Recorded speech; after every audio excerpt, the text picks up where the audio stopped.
Ma'am net का exam कौन दे सकता है? नेट का एग्ज़ाम देने के लिए आपकी मास्टर्स होनी चाहिए। अगर आप जनरल कैटेगरी से हैं तो 55% होना चाहिए, और अगर आप किसी अदर कैटेगरी से हैं तो 50% मार्क्स होना ज़रूरी है।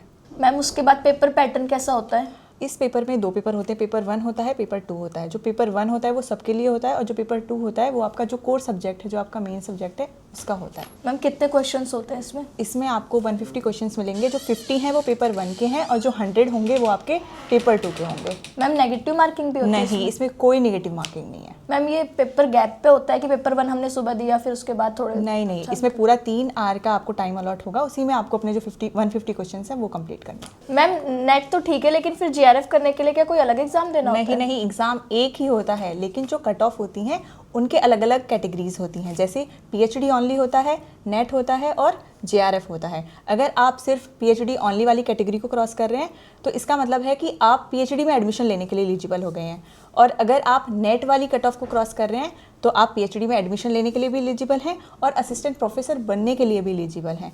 वैसे ही अगर आप जो सबसे हाई कट ऑफ होती है उसको क्रॉस कर जाते हैं, तो अगर आप जेआरएफ वाली कैटेगरी को क्रॉस कर जाते हैं तो आप पीएचडी में एडमिशन लेने के लिए भी एलिजिबल हैं, दूसरा आप असिस्टेंट प्रोफेसर बनने के लिए भी एलिजिबल हो गए हैं, और तीसरा आपको फेलोशिप भी मिलेगी। तो मतलब एक ही एग्जाम देना है मुझे? जी, एग्ज़ाम एक है, कैटेगरीज हैं जो कट ऑफ की वो अलग है। ठीक है, थैंक यू मैम।